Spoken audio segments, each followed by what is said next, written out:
Tom Clark's 6M podcast is a Boink Studios production. And now, on with the show.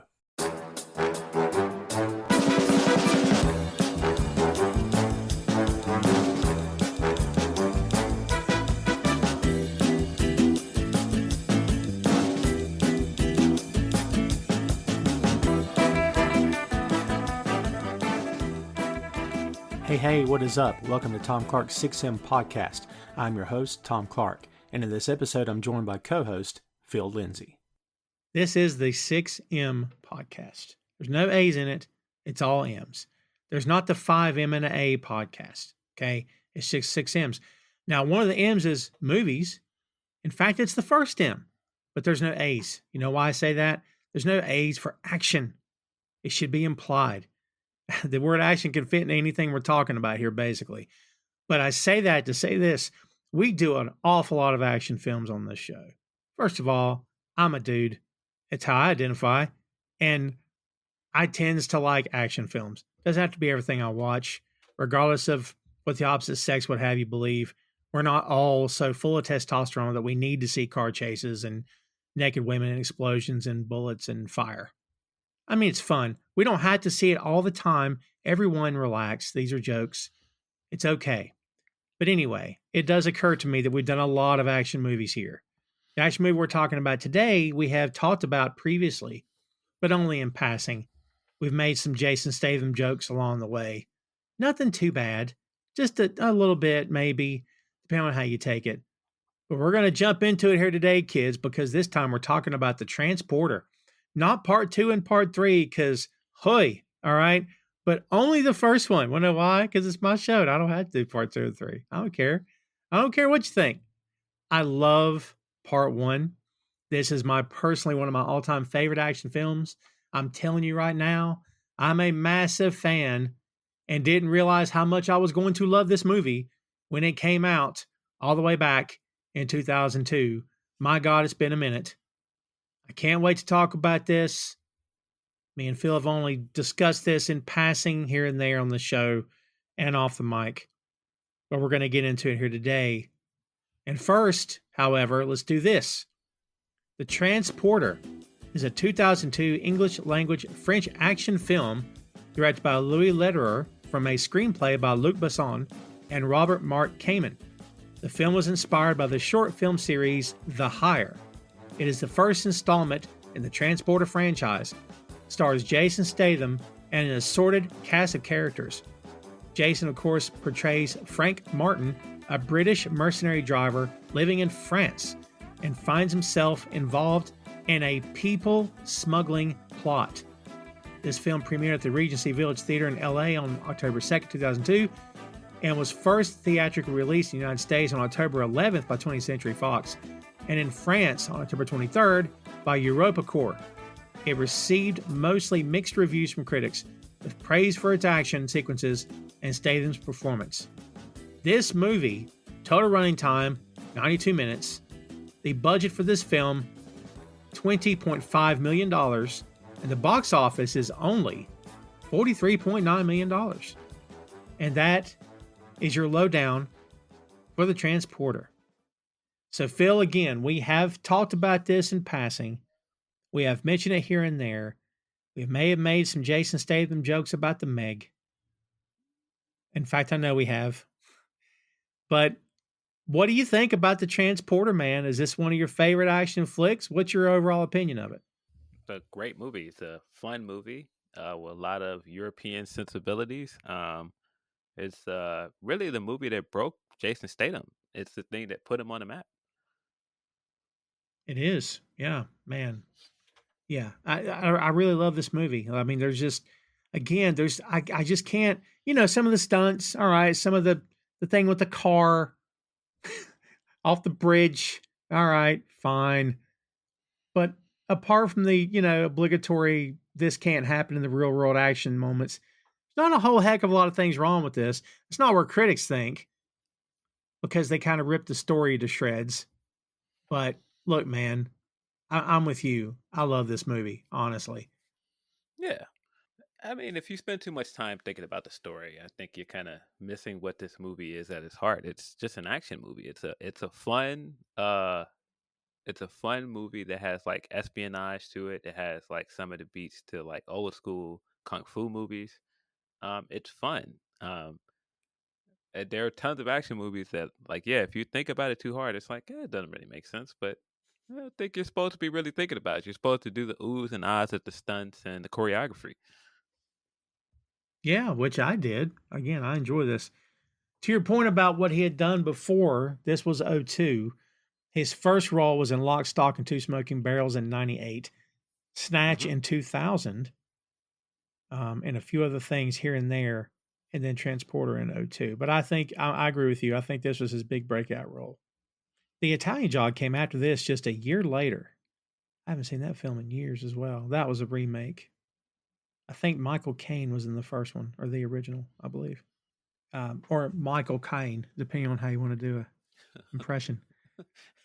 Speaking of the European thing, man, this film puts off such a vibe from the very beginning. The cars, the music, the soundtrack is freaking great. The score is great. Film the location, of course. This is a beautiful film, dude. The scenery is epic. I mean, everything just works in this movie, doesn't it? It just feels it's an action film, but it feels different as well, you know? Yeah, it like I said has a lot of European sensibilities to it. The locales in the movie, the cars, like you said, even the choices in music, the way the music is mixed in, the way the music is used, very European.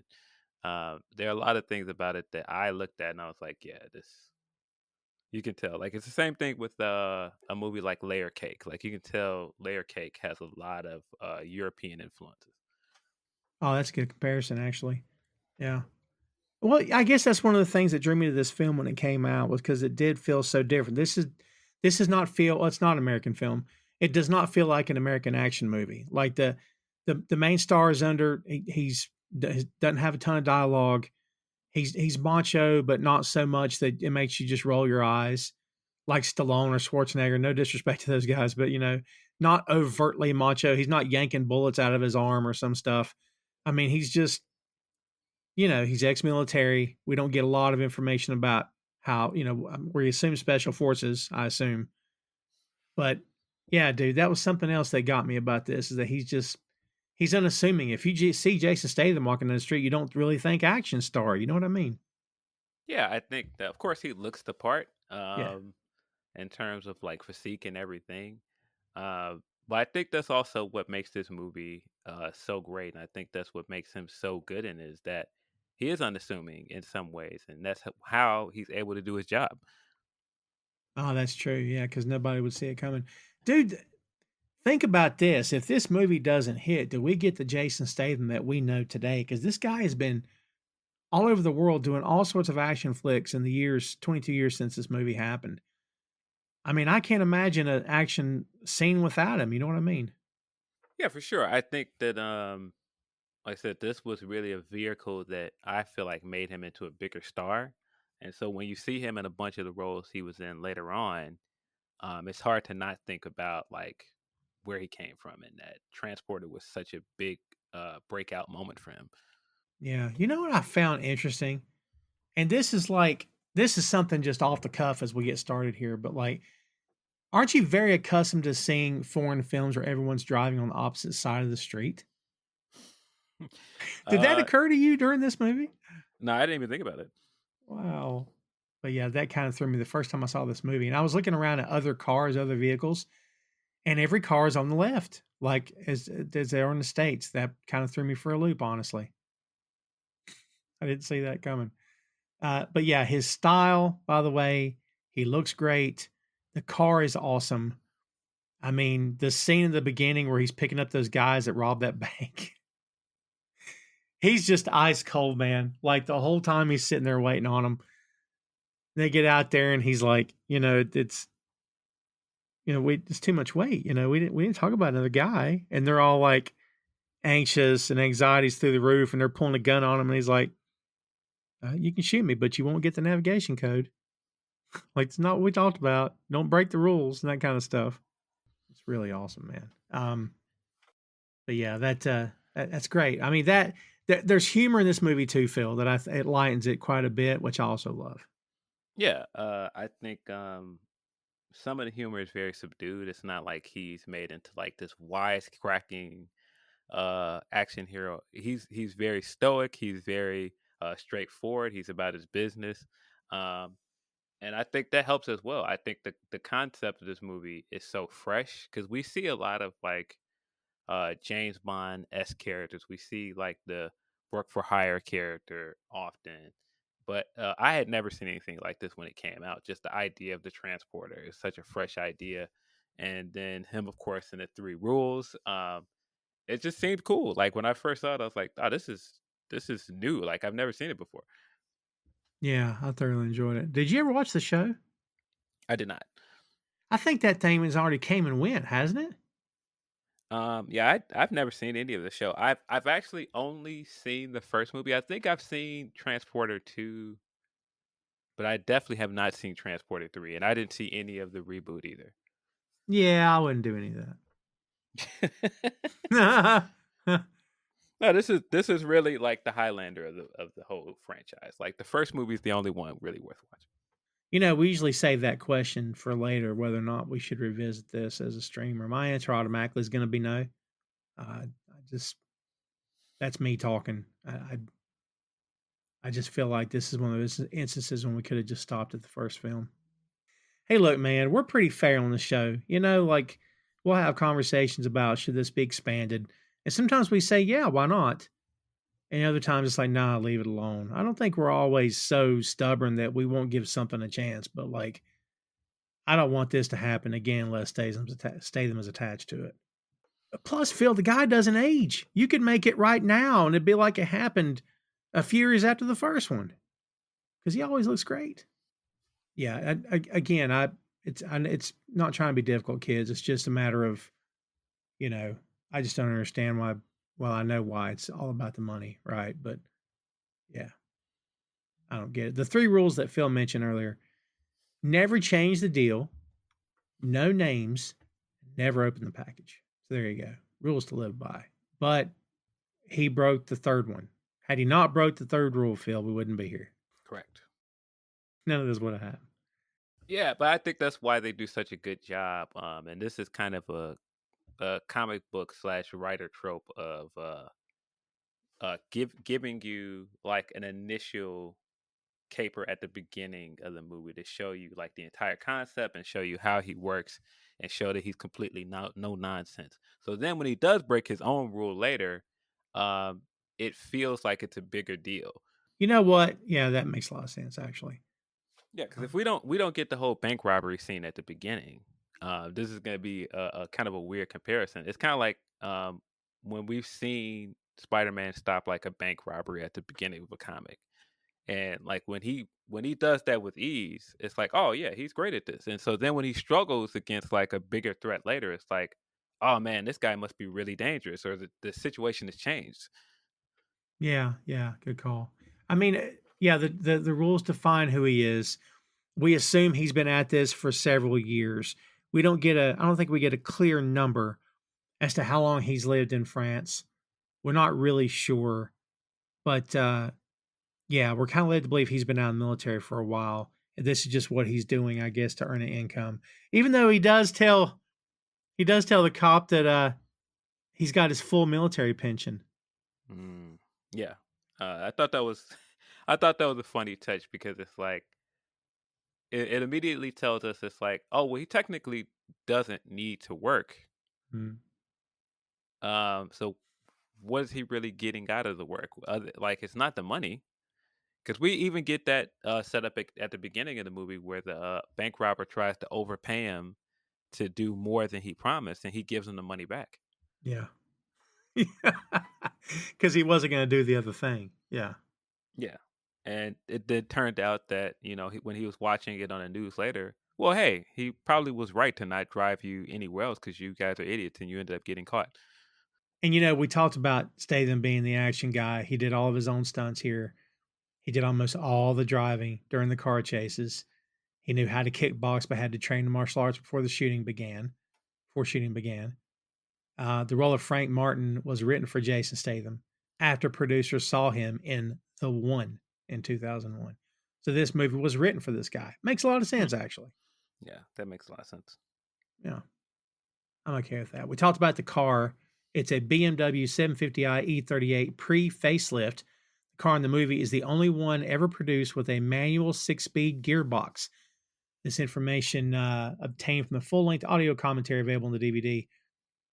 And that's fun. People have made conversions using the manual gearbox, but that car is genuinely rare. So yeah, it's a bad car. I really like it a lot. It does, the comparison to Bond, I think, is pretty spot on. Not just because it's a European film, but it does have that feel to it. In a different world, is Jason Statham James Bond instead of Daniel Craig? Yeah, I think that he could work in this role a lot. That is interesting because I did mention Layer Cake earlier. Daniel Craig is in Layer Cake. There you go. Which can I recommend that movie enough if you have not seen it? Excellent movie. Years since I've seen it, honestly. It's been years since I've seen it. Were you on board with Daniel Craig as Bond? He seemed to be kind of a divisive guy in that role, dude. I thought it was fine. I'm not a big Bond guy. Yeah. I thought he was fine in a role, but I also just am not like beholden to the rest of like the Bond guys. I'm not. It's not like I'm like it's got to be Pierce Brosnan. It's got to be like Sean Connery. Like I know of all of those things, but I'm not like this huge fan that I'm like, how dare they change it? Roger Moore was my James Bond. The trashy James Bond that Roger Moore portrayed was mine. That's who I grew up with, you know. So yeah, but that's where my heart is. But yeah, I didn't have a whole lot of heartburn over it. I did find it interesting that we didn't get a Bond like that until after Jack Bauer in 24. I felt like that kind of pretty much set the stage for the new James Bond. Yeah. But yeah, there are similarities here to Bond. Just how cool his setup was in his car, and just how like he had his system down pat of like, all right, once I'm out, like change the license plate, change this, take this out. Yeah, the process he had, those license plate things are pretty cool too, I have to say. So I was here for that. We've also gotten this movie, very, very small cast, by the way, kids. Uh, let's see, Sui Kai, I think is how you pronounce it. She's a Hong Kong Taiwanese actress, and she played Lai Kwai, and she is the love interest here.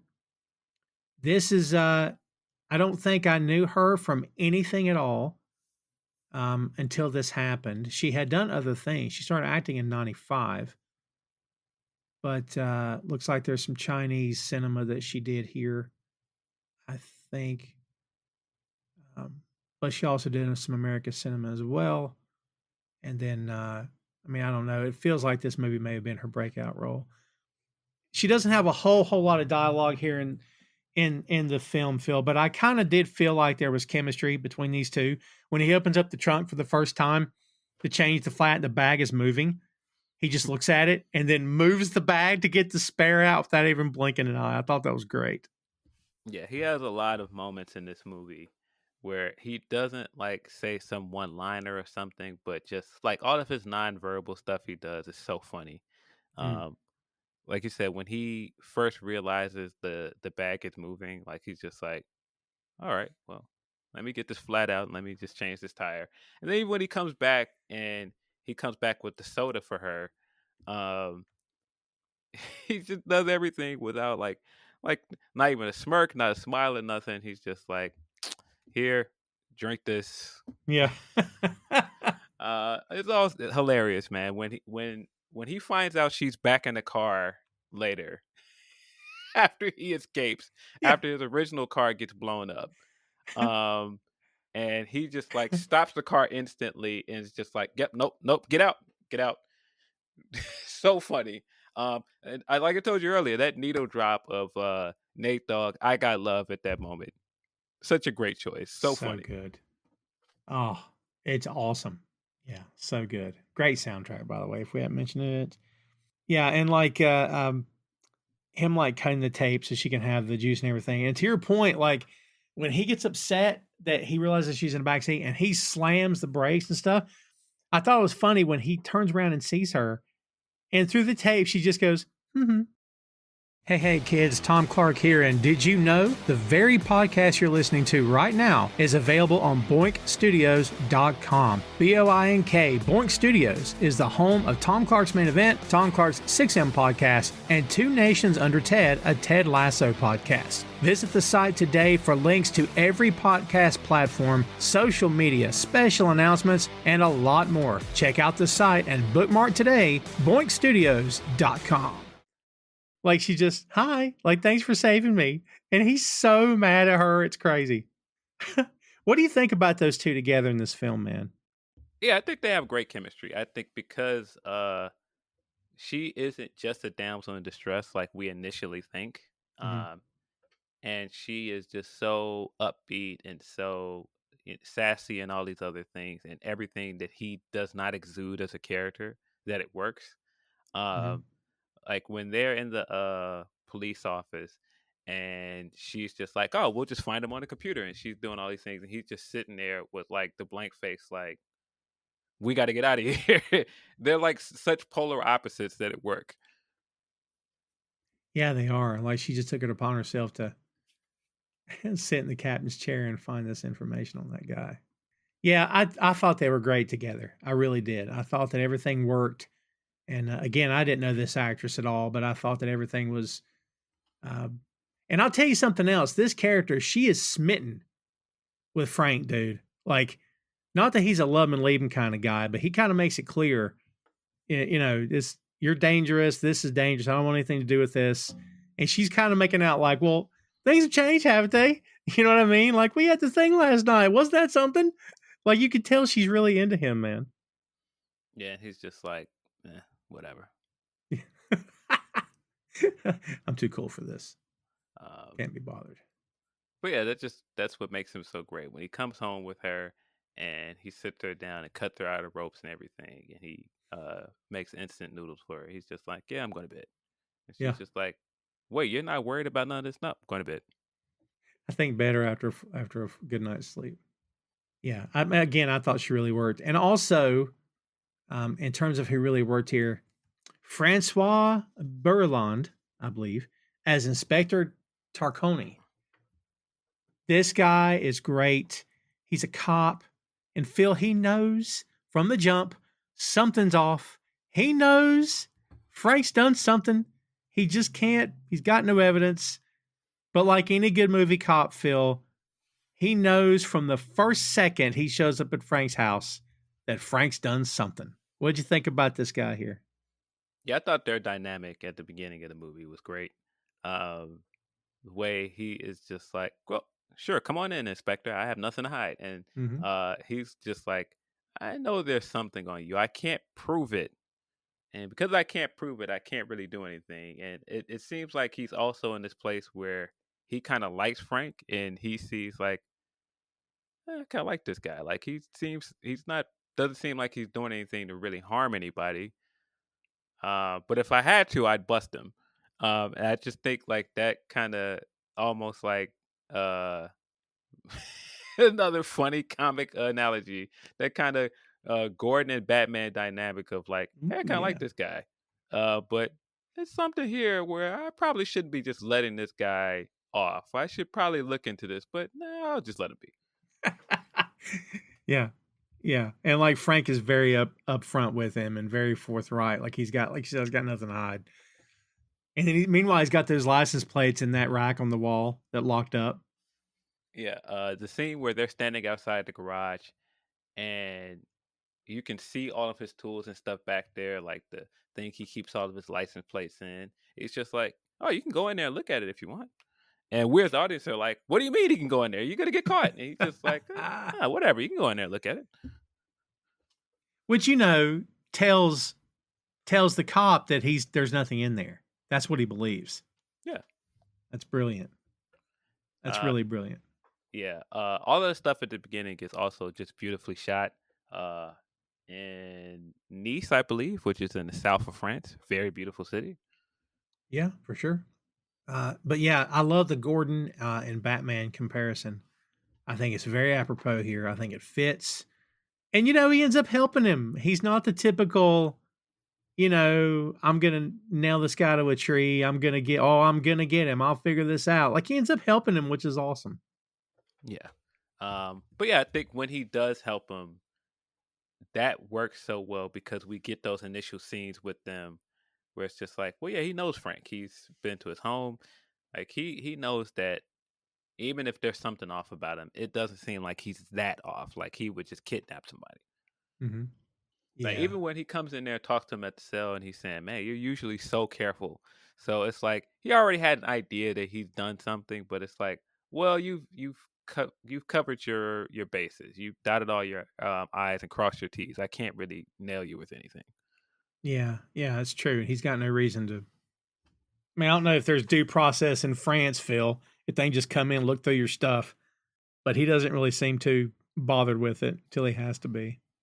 Yeah. He did, all of the stuff that we see him do initially in the movie, he doesn't really harm anybody. He doesn't kill anybody. Mm-hmm. They're just doing his job. Yeah. Yeah. That's good. I do like the guy the where she fixed the madeleines for breakfast. That scene has always stayed with me. I'm not really sure why, but I think he talks about his mom. He ate them as a kid. And again, dude, it's the scenery and it's how the film's shot. I don't know. It's just one of those scenes that really stand. I don't know. Just for years later, it just still stands out to me. Yeah, I think it's just a part of like the European sensibilities of this movie and how Mhm. all of the small moments feel more intimate, and um, that exchange feels like something that would happen in France. It doesn't feel like an American exchange, right? Mhm. Because I've done both. Like I've been to people's homes here, and like it just certain things like just going in a restaurant overseas. It's just a different experience. Mm. Oh, that's fair. Yeah. Different environment, I guess, in the way the family would accept you or welcome you to their home, I suppose. Yes. Yeah. Everything about it just feels different. It just feels fresh. Like the whole atmosphere of it. And I think that's a part of what makes this movie work. In the same way, like you see something here, comics again. You see something like Daredevil where New York is such a big part of his story, right? It's almost like its Mhm. own character. And I feel like, in this franchise, just the fact that it's in Europe, the fact that it's in France, that's a big part of uh the experience of watching this movie. Yeah, yeah, that's fair. It's like Gotham in the story of Batman. So um yeah, but get a chance again. Recommendations for me, I guess, in this episode. Nice is very nice. It's very nice. I've been years ago. Very nice city. never been to France. That'd be an amazing trip. We have not yet mentioned the heavy, who's we don't get a whole lot of him. There's two heavies. One is Matt Schulz, and this character has a name in the movie. We see it on the screen when she runs the report on him. The character is Darren Betancourt, but he has a nickname of Wall Street, which we neither name is ever mentioned in this film. He's an eccentric bad guy. I hate that we lost him. Well, he's all the way to the end, but I don't know that we got enough of him. He's charming. He's a little, you can tell he's a little creepy. Like there's something off about him. But when Frank's telling about his rules, ooh, rules, I like that. Like he's all into it and stuff. And when he hands him the thing in his hand, he kind of holds onto his hand for a little too long than he should have. And you're like, what is this guy's deal? What's he doing? Like, of course he's a bad guy. But we got the 1-2 punch of him and as Lai's father, Rick Young. That's his actual the name I'm looking at. Crazy, Rick Young. But that's the 1-2 punch. What do you think about the villains in this movie, Phil? Wall Street, for some reason, the way you just described him, he just sounded like Gaston from Beauty and the Beast. I don't know why Oh yeah, yeah. you just described him like Gaston, but he's just He's great. He's got that smarmy little smirk. The second he gives him the briefcase, the first time I saw it, I'm like, oh yeah, there's something to that briefcase. Did Uh, you know it was going to lead to the explosion from the car?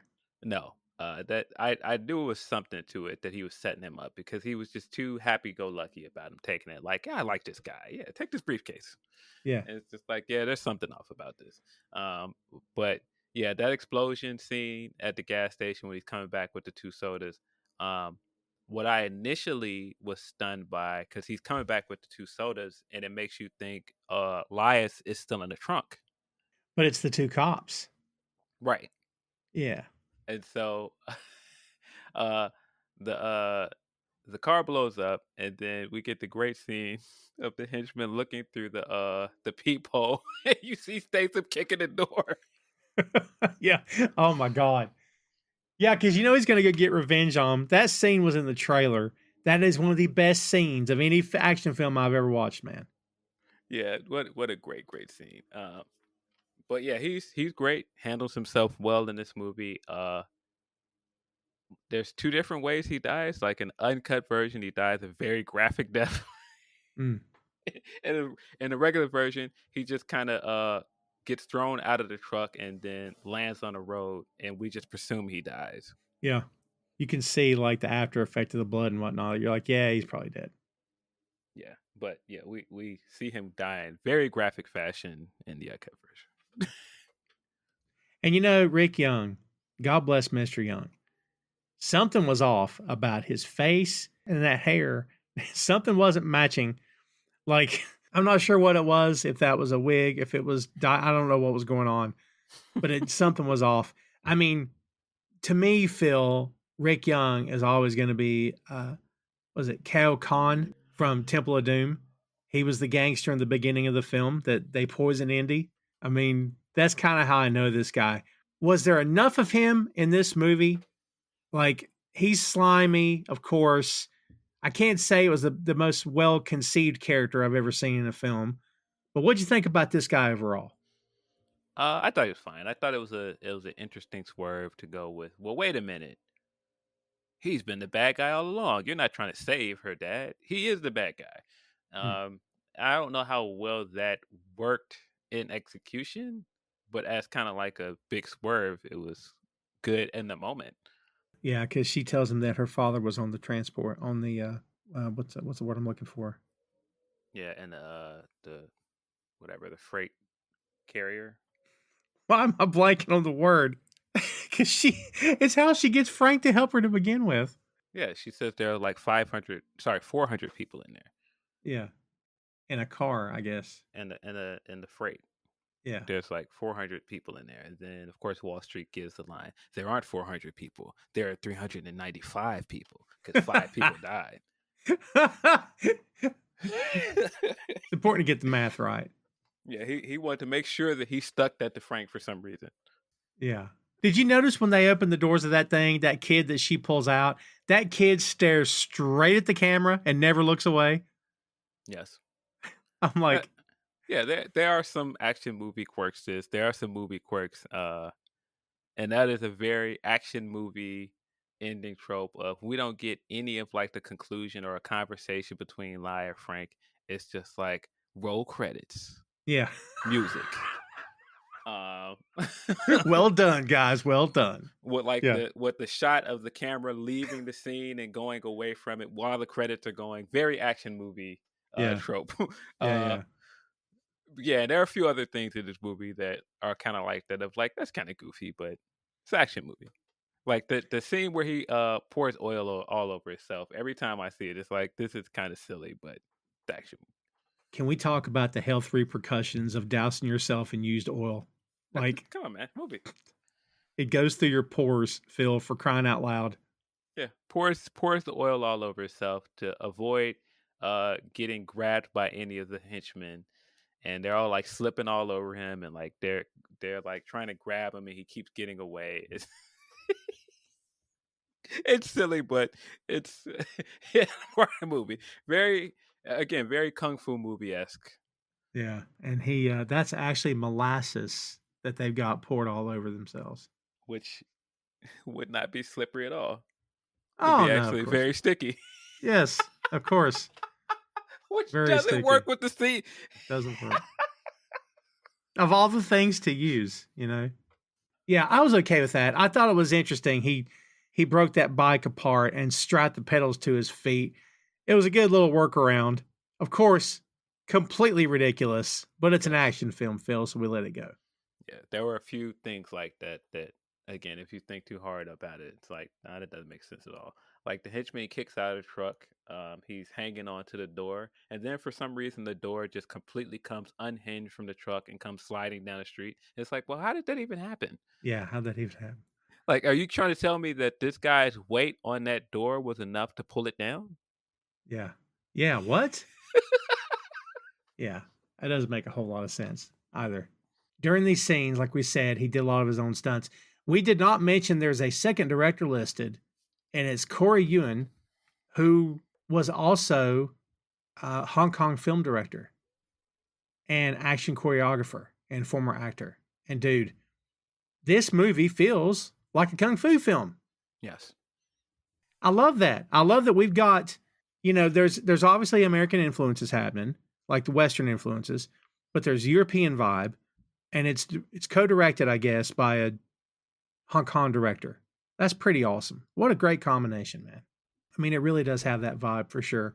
I mean, it's one of those things, Phil, that just makes this movie just stand out to me and just feel so much differently. I think that's why it still, for me, stands a test of time. I don't think this movie feels dated at all. It feels like this could be released today and it would still work. Everything makes sense, doesn't it? Yeah, I think because it's such a fresh approach to an action movie, it's such a different attempt at a kung fu movie as well, and it's like it kind of fuses two different styles of movie making. And I think that's what makes it work as well. That's what makes it feel so different. Mm.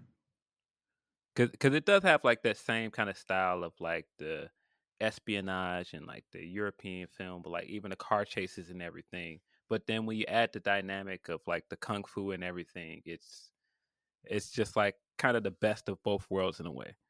Yeah. I just love the combination of everything. Again, I think that's what makes it.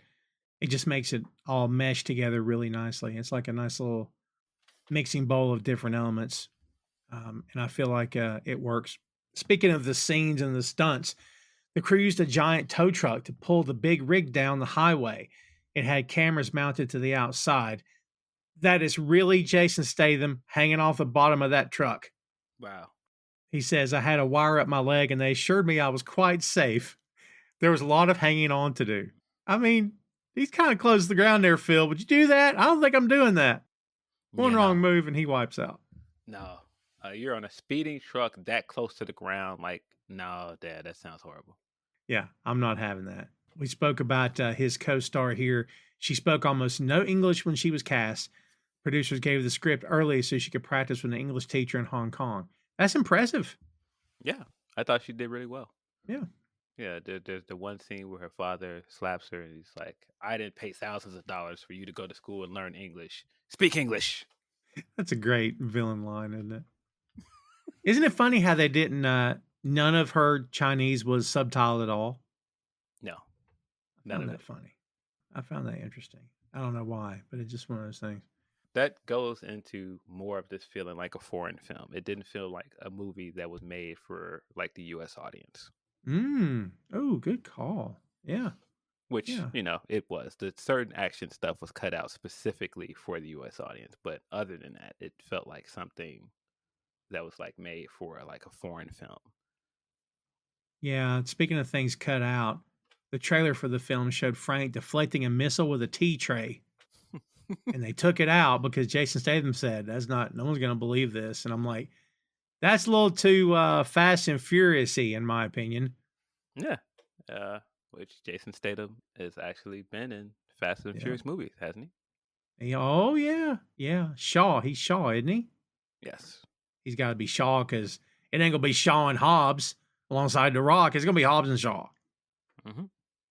So there was something else here. Yeah, they had to work on the action scenes to get it to PG-13 for the States. But the film was given, there's a rating called the Restricted 16 in New Zealand. And that's what the movie got in that country.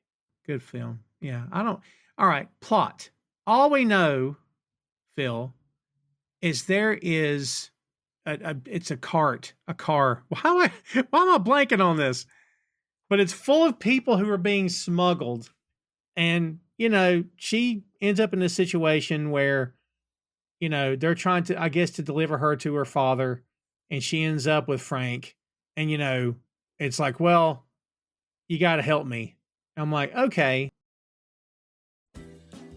Tom Clark 6M Podcast is sponsored in part by Radius Law Group.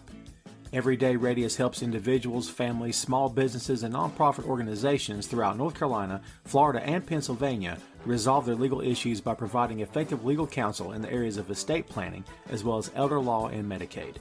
Radius Law holds the radical belief that working with a lawyer can indeed be enjoyable. So give them a call at 1-800-519-5667 for more information and tell them that Tom Clark 6M Podcast sent you. What do you think about the plot overall, dude? Is it working for you or no? The plot is fine. It's just, again, one of those things you think too hard about it. It's like, well, wait a minute.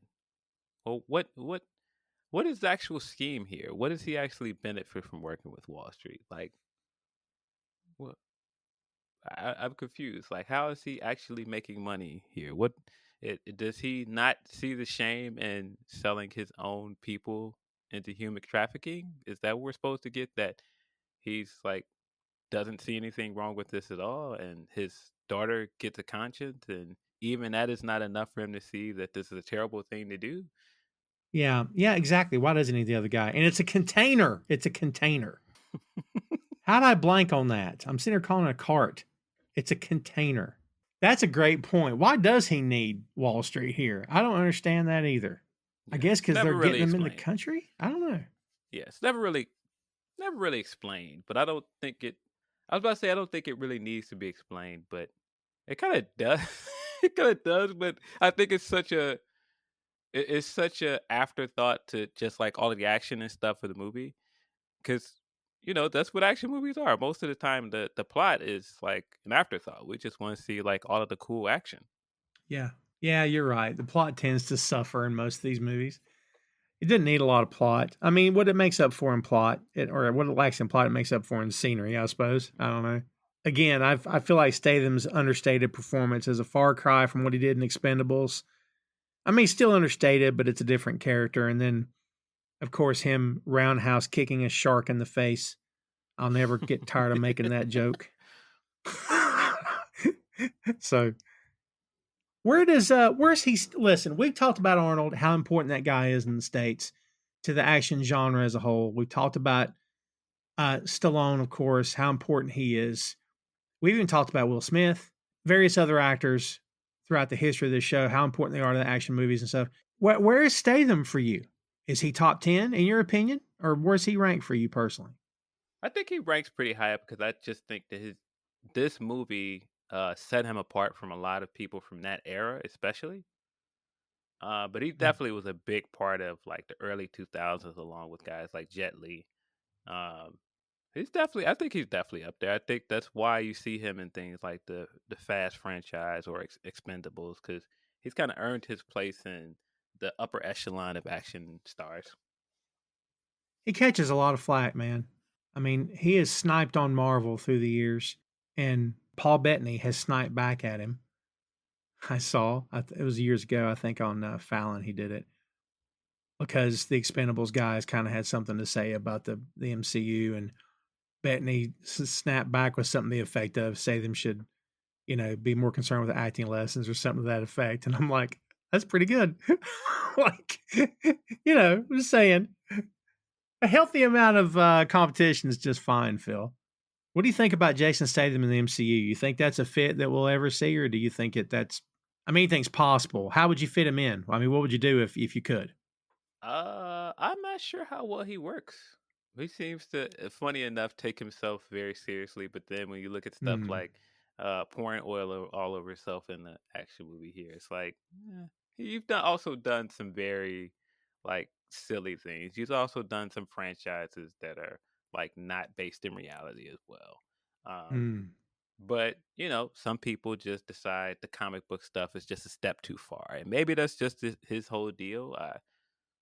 Who am I to say he's wrong on that? That's just not what he wants to do. And that's fine.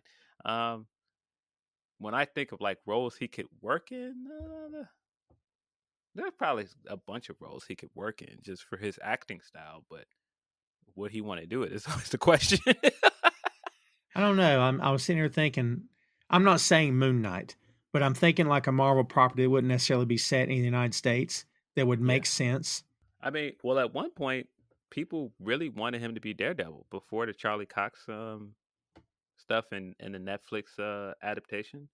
Mm. There was a definite crowd that was trying to fan cast him as Daredevil. I don't hate it. No, It's a different Daredevil for sure. yeah, I think he works more as somebody that's like understated that doesn't talk much. Mhm. He would have been a very interesting Bullseye. Oh my God. I think I would love that actually. He's kind of a different.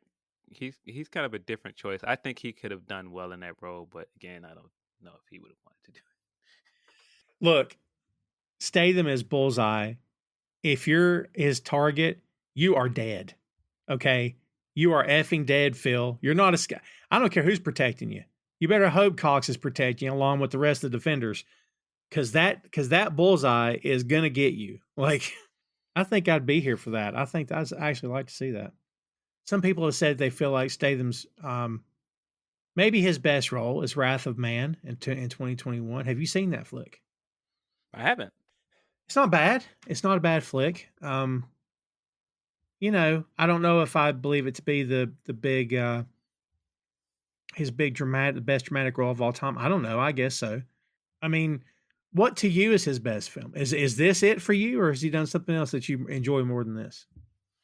Yeah, I don't know if I would say it's his best. I think for me, it's definitely his most memorable. For me, it's when I think of him, I would think of the Transporter. Yeah, Uh, it's his best movie. it's Hobbs and Shaw. Don't lie. You love it, don't you? I don't think I've ever seen Hobbs and Shaw actually. You don't have to. It's fine. Um, you need to You know that don't have Rock to. Rock gets off some one liners, and they brood a lot. Statham broods quite a bit. And Rock gets off one liners, and he flexes his arms. I mean, that's just all you really have to know. Yeah, I mean, gun to my head, it probably is his best movie. It's definitely for me my favorite Jason Statham movie. Mhm. I mean, Idris Elba is also in Hobbs and Shaw because he lost a bet apparently, and he's like not just a villain; he's like a super. We're talking super in air quotes villain, like Yeah, super. Yeah. yeah, I did enjoy him in the one as well. But I don't. It's not really I enjoy that movie because of Jason Statham. It's really that's a Jet Li movie. Good call. Yeah. But yeah, one is a great movie. Yeah, and Transporter is Statham's first starring role. Yeah, yeah, it makes sense. He's in isn't he in the movie with Tom Cruise where uh Jamie Foxx is the cab driver? Collateral. Oh, is he? I think he's in that as well, but I don't think it's another one where he's not in a starring role. He's like in a supporting role. Collateral is 2000. Yep, 2004. Yeah. Jeez. He's Airport Man. Airport Man. I am Airport. Yeah. I got to be honest. I've said on the show multiple times, I'm an Expendables fan. I don't care about the franchise's last movie. Because, again, you leave Terry Crews out, we're going to have a problem. I got a problem with that. But the first three I thought were good. And he and Statham and Stallone have as much chemistry as any two guys I've seen before in a movie. And that's high praise. But I thought Lee Christmas is that character, by the way. So as far as names go, Okay. what's his name? Trent Mauser. All right. Stallone plays Barney Ross. No kidding. Arnold plays Trent Mauser. Statham is Lee Christmas. Jet Li is Yin Yang. I'm not making that up. Seems kind of racist, but okay. That's a choice. Wesley Snipes is Dr. Death, only name they gave him. Dolph Lundgren is Gunnar Jensen. Randy Couture is Toll Road. not Toll House, not to be confused with the fine folks at Toll House that make the delicious cookies. Best name in the Expendables cast, Phil, is Terry Crews as Hail Caesar. You kidding me? Don't be laughing at that. That's a great name. What a list of names, man. I'm saying, Hail Caesar. So, I got to do an Expendables episode, and I'm gonna do it. And if you look, you can be on it. You can laugh the whole time if you want, or you can choose not to be on it. But I got to do me an Expendables episode of this show because I love that movie. I can't help it. I'm here for it. So there was a point in time I just got on Expendables kicked and watched all three several times during a weekend. There was other stuff going on in my life at the time. I don't want to get into it, but I really got hooked on them. Yeah, So I mean, they're fun movies. yeah. I think I've only seen the first one. I Well, think. you're not missing a ton of stuff. I think 2's better than 3, honestly. I think if you watched 1 and 2, you'd be fine with that. My opinion. I don't know that you'd need to see part 3 necessarily. Just throwing it out there to you. But yeah, Transporter Kids. I said this when we started. I love this movie. There's just not a lot of stuff. And again, I'm able to suspend my disbelief for the stuff that doesn't make any sense, not the least of which is landing on that car carrier in the middle of the car chase, which is effing dumb. Would never happen ever, but it's okay.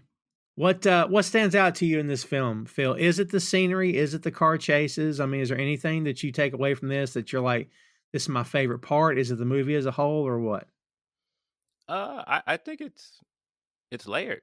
It's I think just the scenery of France and all of the European sensibilities that you get in this movie Mhm. are good like set dressing for it. But then just like Jason Statham is so cool and calm and collected in everything he's doing, whether it be the driving scenes or the fight scenes, that he just immediately seems cooler than everybody else. And so he just works on that level as a leading man. I think the car chase scenes are great. The actual choreography for the fights are great as well. Mhm. It doesn't feel like, all right, let's just do a whole bunch of I don't know, like it feels more practical than we see a lot of action stuff now. And that's why I wasn't surprised when you said the other director was actual Hong Kong filmmaker because you could see it. You could see that it has like those same kind of like choreography and style of like older kung fu movies. Mhm. Um, and I think that really works for it. I think that the leading woman or damsel in distress character works as well because she's not just a damsel in distress. There's also other layers to her. I think that's one of the best thing about this movie is that it keeps surprising you. Like it's like when you think it's one thing, it turns into something else. Um, Everything gets flipped on its head so quick. Like they establish the rules and then immediately break them. I think that's what's so great about it on first watch is that it keeps you guessing. That's a good call. And we did skip over. There was a TV show. It ran for 2 years. How did we not think about that? I didn't watch it. Well, me neither. Chris Vance was the star of the show. 12 episodes ordered in 2012 and premiered on October 11th in Germany, December 6th in France. And then later on, of course, in Canada, the United States, HBO, and then ran for a total of 2 years, I guess. And yeah, it's still the same character, Frank Martin. Yeah, I don't know how that would be. Maybe I will try and watch it one day. Well, Francois Berland does return as Inspector Tarconi. He reprises his role. So yeah, Symmetry. 24 episodes, all it got. 2 seasons, I suppose. That's what you're saying. 2 seasons, yeah. Yeah, that kind of fits my my Highlander analogy that I made earlier, where the first movie is good and then it spawns into a TV show that people like. Mm. We did, dude. In the first year of this show, Highlander was episode like, God, it's in the first 10 episodes that we did Highlander the series. Um, for whatever reason, and I've seen a lot of episodes of Highlander. Mm-hmm. I cannot remember what happens in any of these episodes because it's essentially the same thing. It's like you set up the premise that it's another immortal for him to fight. Then he eventually beats him by the end of the show. Um, and then you have like the climactic, like lightning and everything of him absorbing their power. And that's kind of it. Everything. Every time I think of Highlander, the show, I think of just how epic the opening credits are. Well, yeah, that Queen song. Yeah, everything about it. Him like his like the end of it with like the lightning and him standing there and him like flexing. It's like the ultimate like 90s TV show. And it's very much a villain of the week show as well. Yes. Yeah. And man, talk about a guy that got better. Like as the show progressed, he got much better. In the first, it was, he's not bad, but you can tell he's a little stiff and not really inhabiting the role. But like towards the end, he became the character, which was pretty cool. Like I said, kids, that one's in the archives. Go check that out. Man, that's going back a ways too. Episode 6, September 21st, 2020. Episode 6, Highlander of the series here on the 6M. Well, yeah, that's, again, I love this flick. I think Transport is definitely one of my favorite. I don't know if it's top 10. If it's not, it's close. If it's not 10, it's 11. I don't know if I've ever ranked them personally for myself, but if I ever decide to, it's probably going to be way up there because I just enjoy it so much because it is different. I mean, it just hits a lot of different notes and whatnot. So before we take this home there, Phil, give me your last word on the Transporter. Fun action movie. I think it's fresh. It's a great concept for an action movie. Statham is a great leading man. There are a lot of fun stunts and action scenes in it. If you don't go into this looking for like this incredibly written suspense thriller and you just have fun with it, I think you really enjoy it. Yeah. I don't know if we'll call it mindless action film, but it's fairly close. It's close. It's close. It's very, very close. But that's okay. Yeah, it's again, it's a fun flick. Like Phil said, if you're looking for high drama, you're probably not going to be very happy with what you find. But if you're just looking for some good old fashioned family action and a co-star and some practically naked, hey, that's what makes you happy. You'll find that too. A lot of car chases, some explosions, a fight in molasses. But yeah, it's a good flick. Check it out, kids, if you haven't. Now that we spoiled it for you, you're compelled to watch it. If you haven't lately, go check it out. But yeah, stay tuned for more from Jason Statham. I'm determined to do that Expendables episode. So keep your eyes open, kids. Eventually. Speaking of foreign movies, has anybody put like that music from Run Lola Run over Statham doing any of the driving scenes in this movie? That's a good question. Why, if not, why has no one done that yet? Well, you could be the one to do it. We could make that happen. I mean, and besides, you've changed it. Technically, you've changed it by taking and adding, taking the original sound out. It'll still get pulled down, but maybe it'll be up for a week or so. I don't know. Hey, man, something to tackle. Like I said, we could be the ones to do it. All right, kids, there you have it. That's it for us. Come back soon for the next episode coming your way. 200's on the horizon. Keep your eyes open for it. And until then, that is the Transporter. Hey, thanks for listening to the show. Check out our social media on Twitter, Facebook, and Instagram at 6M Podcast. We'll see you next time.